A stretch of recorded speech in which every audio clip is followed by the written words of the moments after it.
So we've pretty much done all we needed to know about quadratics, and in this video we're basically going to be talking about the interactions between a quadratic curve and a line. So there are three possible scenarios that you can get to see between a curve and a line, and I'm just going to draw my axes over here.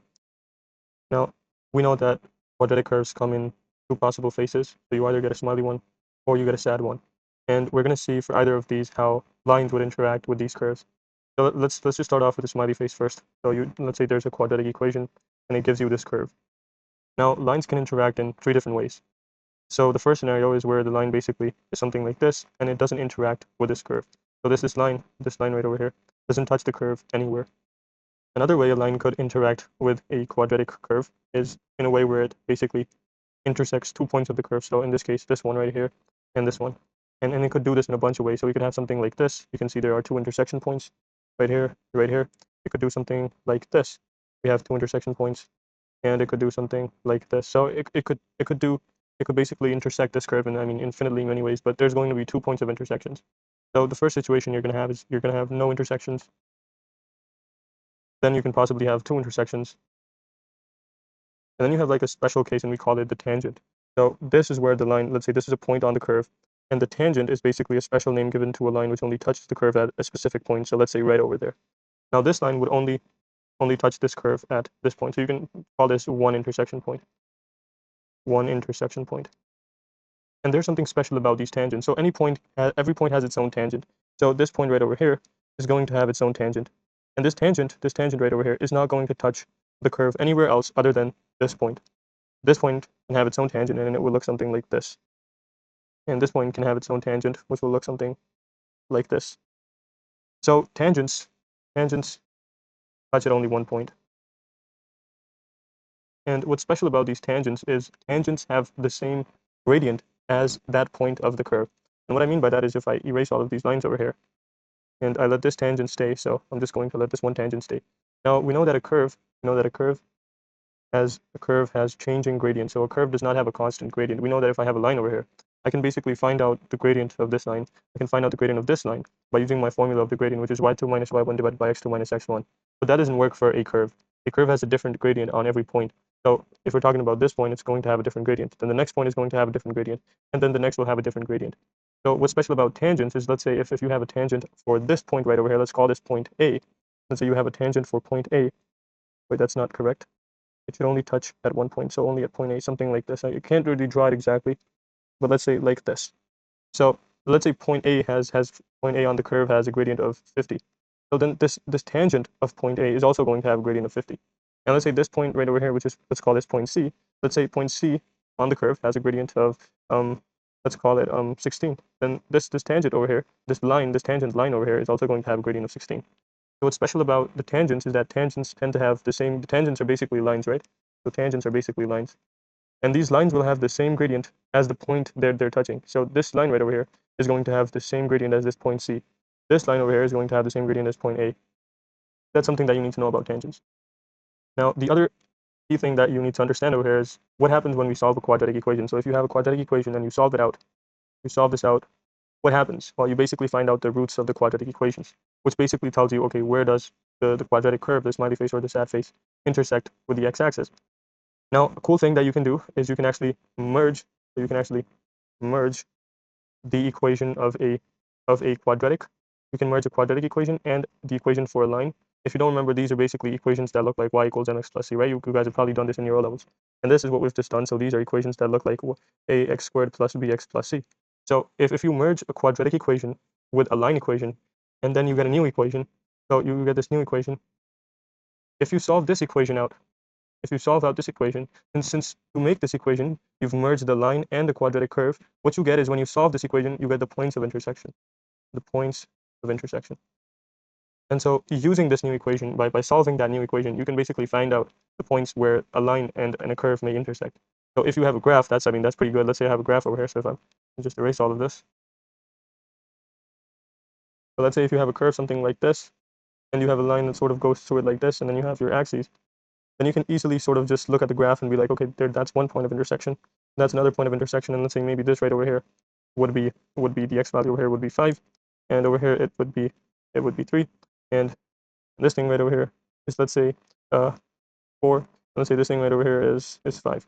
So this point would basically have the coordinates 5, comma 5, and this point would have the coordinates 3, 3, comma 4.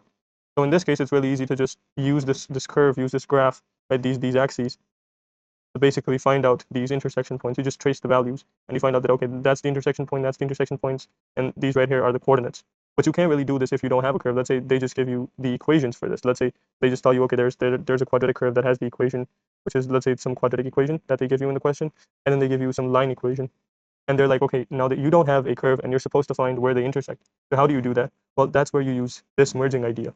And what you're going to do is you're going to merge this quadratic equation with this equation of the line.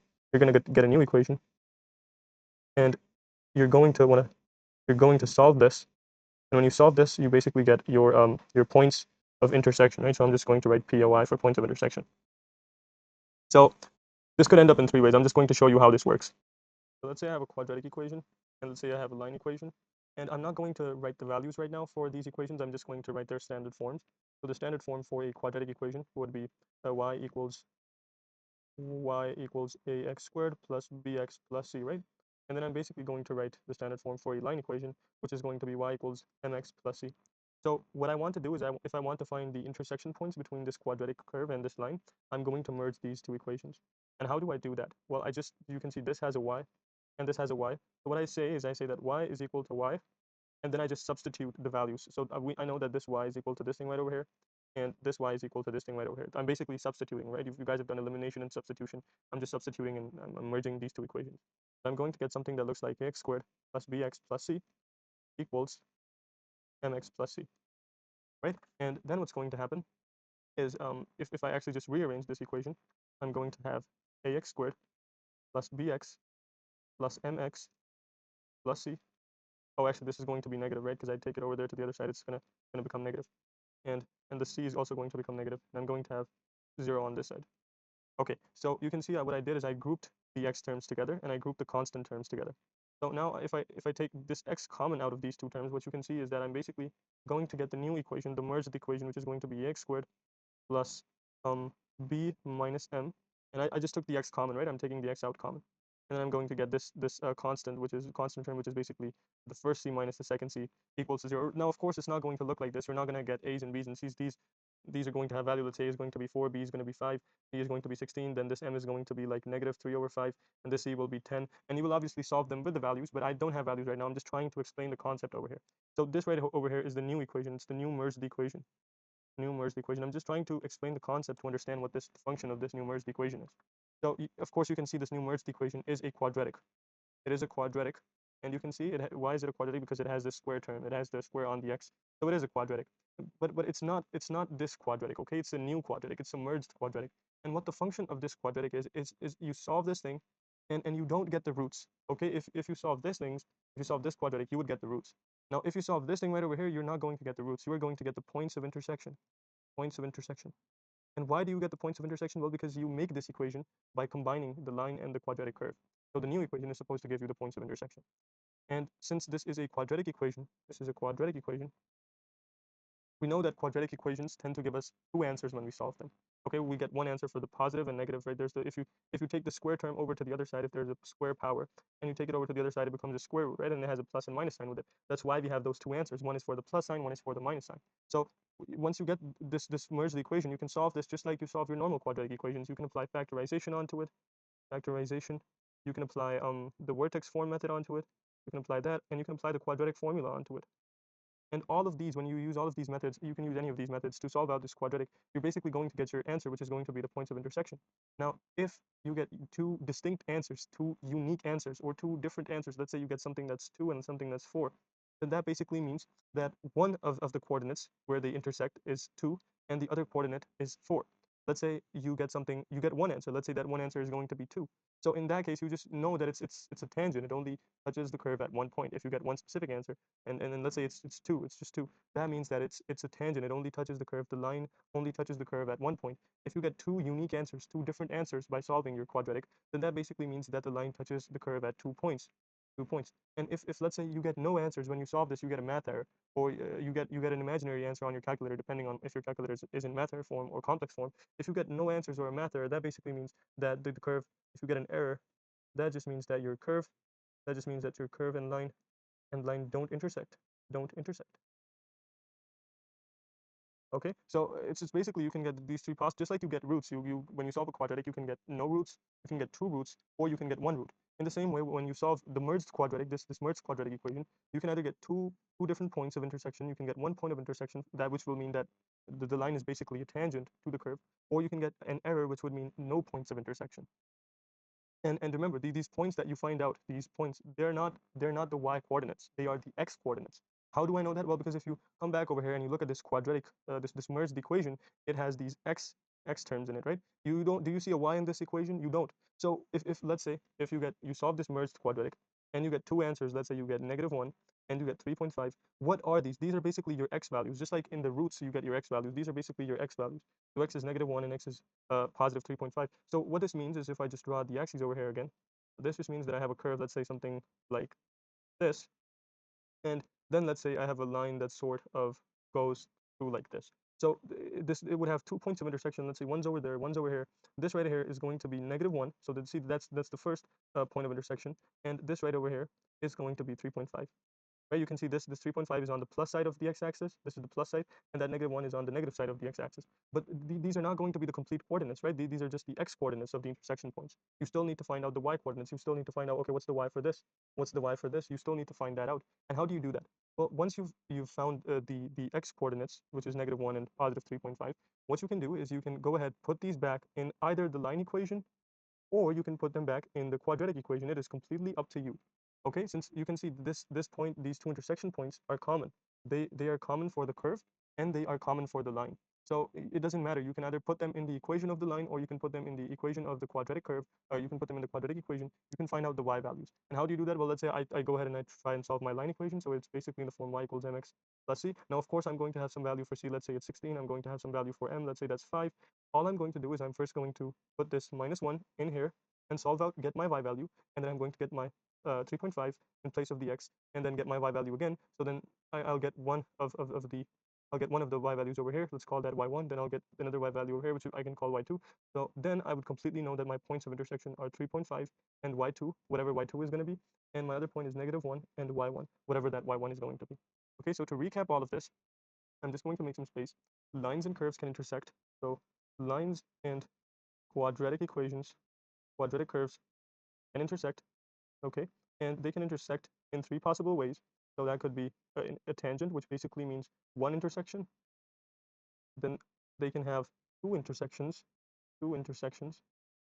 or they can actually go ahead and have no intersections. Okay, and if you have so if you have a quadratic equation and a line equation, you can basically merge them. So you can merge them to get a new equation, which when solved, tells you where the curve and line intersect, right? And so using see these three cases, I'm just going to explain it to you guys over here, that if you get one intersection, that means that you're going to get one answer from the merged equation. And if you get two intersections, that means you're going to get two answers from the merged equation. If you get no intersection, you're going to get an error when you try and solve the merged equation. Okay, and if see, we already talked about the fact that the merged equation is obviously going to be a quadratic equation because it's going to have that x squared term on top of it. So what we can do over here is, remember, with the quadratic, if we have the merged equation, so let's say the ax squared plus b minus m x, and then plus the two c's, so c minus c. Okay, this right here is the merged equation that is going to be our merged equation.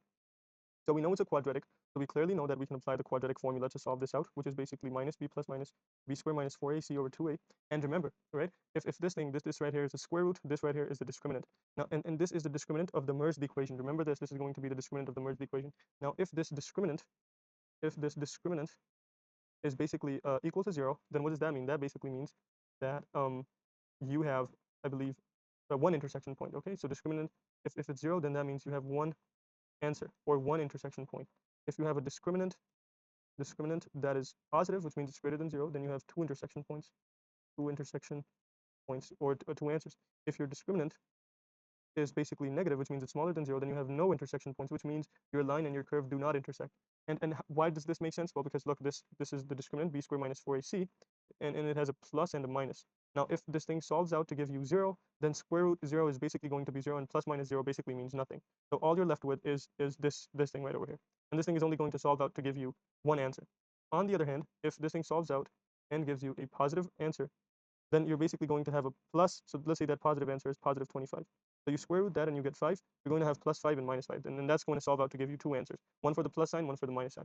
Now let's say your discriminant solves out to give you a negative number. Well, you square root a negative number. That basically means that this is not possible. Not possible. And so you basically get no answer for this. Or in other words, that just means that your curve and your line do not intersect.